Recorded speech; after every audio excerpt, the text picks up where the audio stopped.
Renungan Harian. Ayub tetap kuat di tengah penderitaan. Pembacaan Alkitab Ayub 13 ayat 1-28. Berapa besar kesalahan dan dosaku? Beritahukanlah kepadaku pelanggaran dan dosaku itu. Mengapa engkau menyembunyikan wajahmu, dan menganggap aku sebagai musuhmu? Ayub 13 ayat 23-34. Alkitab dengan jelas mencatat bahwa Ayub saleh dan jujur. Ia takut akan Allah dan menjauhi kejahatan. Ayub 1 ayat 1. Ini menunjukkan bahwa Ayub adalah orang yang hidupnya benar dan tidak bercela di hadapan Tuhan.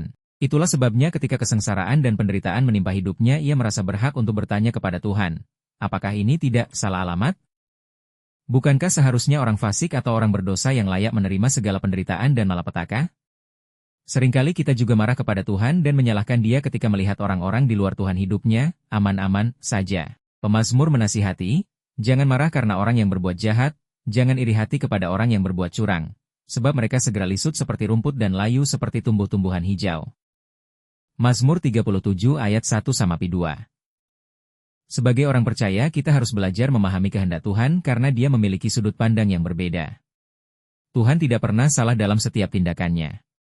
Segala penderitaan yang menimpa Ayub adalah ulah dari si iblis yang hendak menjatuhkan iman Ayub. Namun meski mengalami penderitaan yang luar biasa, Ayub tetap mampu bertahan.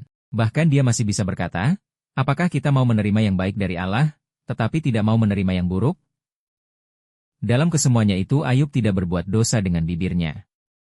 Ayub 2 ayat 10b.